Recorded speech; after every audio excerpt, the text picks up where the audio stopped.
Welcome to Factual America and another letter from Britain. Is Donald Trump really a fascist? Are his followers a bunch of Nazis?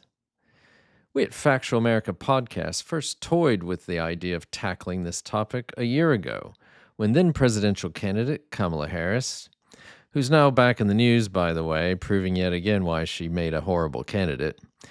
Well, back then, she called Trump a fascist and quoted a four-star general accusing Trump of admiring Adolf Hitler.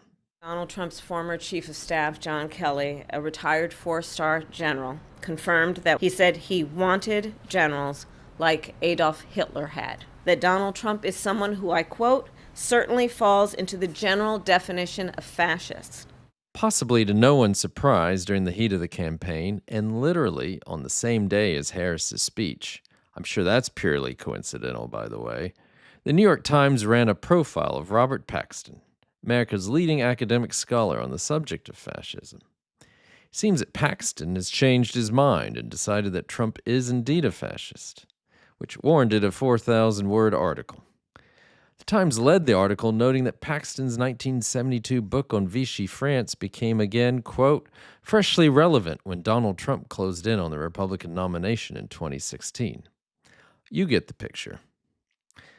But come Election Day 2024, over 77 million Americans decided to ignore Harris, the New York Times, and the rest of the media establishment. Or maybe they are all fascists too. This trope that Trump is a fascist has a long history. We recently had an episode on Pat Oliphant, the Pulitzer Prize-winning political cartoonist.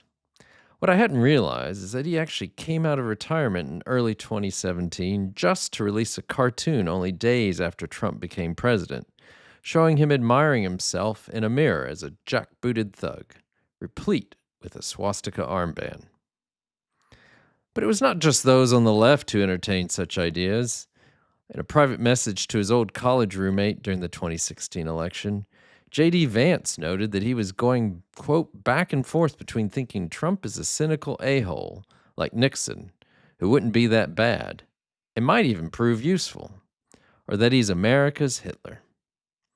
Those thoughts remained private until Vance's friend, now a Democrat state rep in Georgia, released them to the public. J.D. has obviously had a bit of a change of heart. On this side of the pond, Vance's newfound friend in the Labor government, David Lammy, has made similar comments. The two hit it off this summer as Vance vacationed in the Cotswolds with his family. They even attended Mass together. But search Lammy's X account, and his original tweet from 2018 remains unexpunged for all to see, where he says, quote, Trump is a far-right extremist. He supports neo-Nazis, KKK, and other racists. We need to call him for what he is. This from someone who until recently was the foreign secretary and is now the number 2 ranking member of government, only behind the prime minister. Granted, we also had that spate of supposed Nazi salutes that quickly got out of hand and didn't help anyone's cause. So why address this issue now? Because it never goes away. I've long been wary of producing an episode that would be old news by the time we recorded and released, especially in a YouTube world where audiences' attention spans are short and ever-changing. I need not have worried. Seldom, if ever, has a week gone by in the past year without another wave of protests full of Nazi and fascist-themed placards and chants. The F word is now fully on politicians' lips in the halls of the Capitol, wielded incessantly by those most vocal and extreme members of the left. Fascist takeover, that's not a bad word. It's a fact. I can tell you. Your time's expired. It is expired, but Mr. Chair.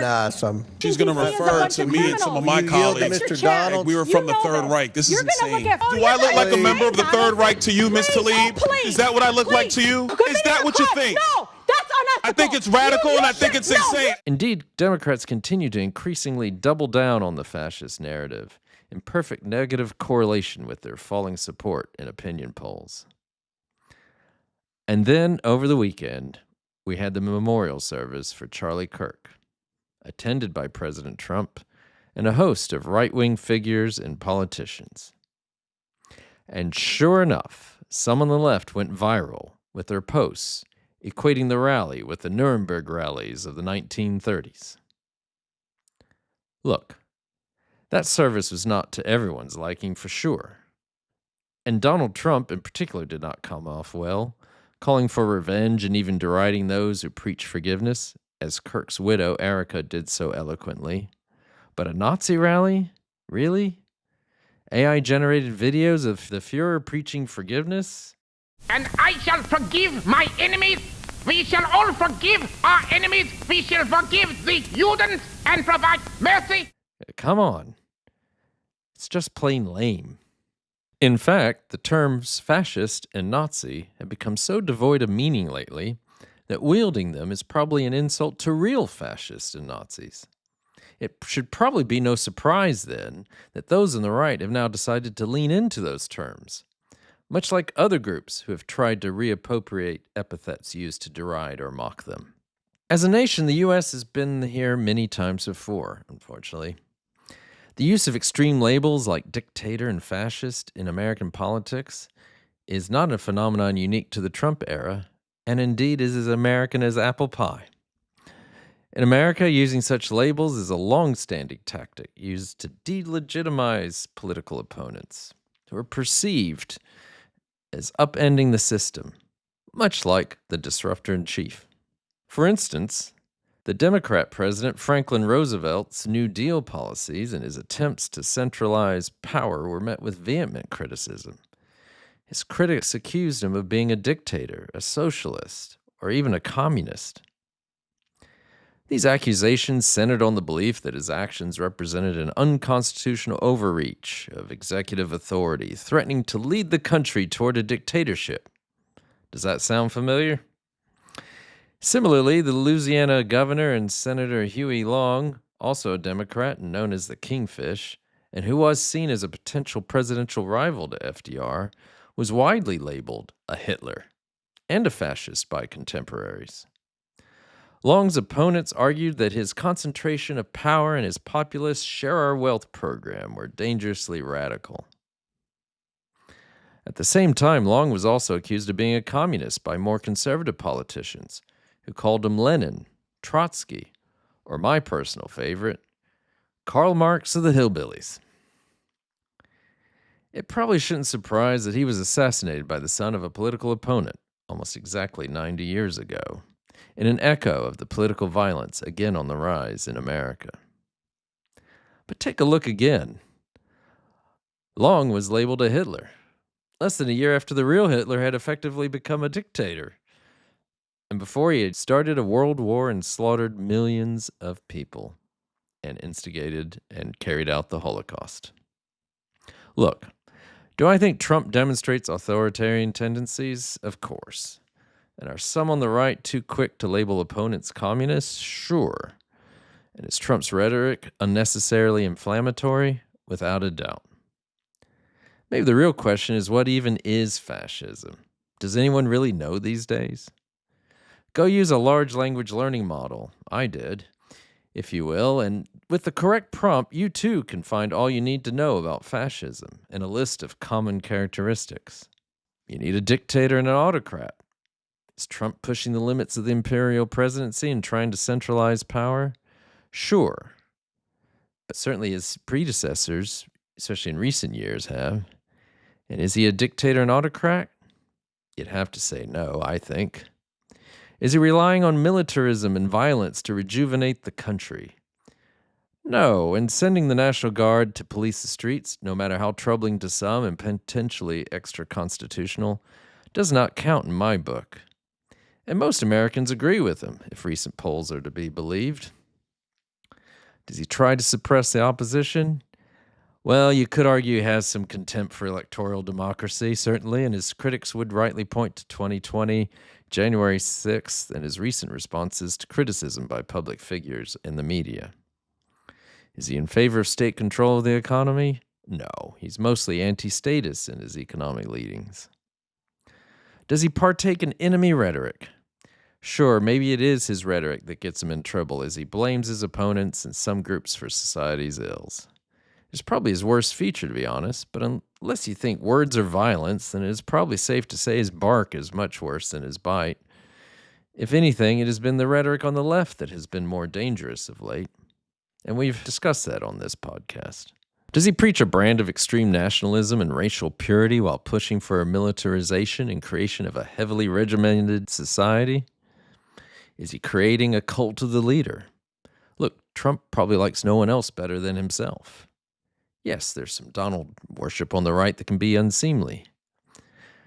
I could go down the long list. Trump's rhetoric, thin skin, and style of governing get him in trouble and leave much to be desired. I think it is fair to say that he is cluelessly narcissistic. But a Nazi or a fascist? I think not. So can we now be done with all this silliness and ask the left to stop calling their opponents Nazis and Hitlers?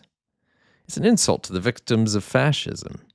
It doesn't do anyone any good and gets in the way of fair criticism of the president and legitimate arguments some may have about his authoritarian tendencies and the constitutionality of some of his actions.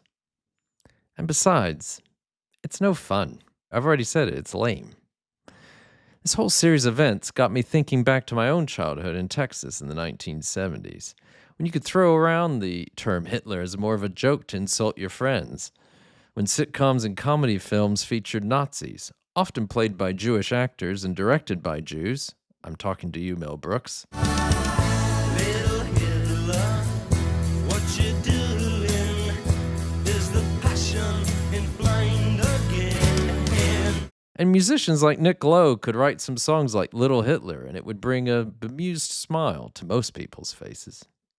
We've mentioned Alistair Cooke and his letter from America before on this podcast.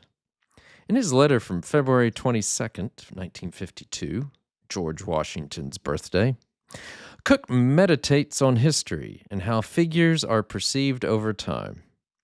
Cooke made a prediction about how one, for him a very recent figure, would be viewed in years to come.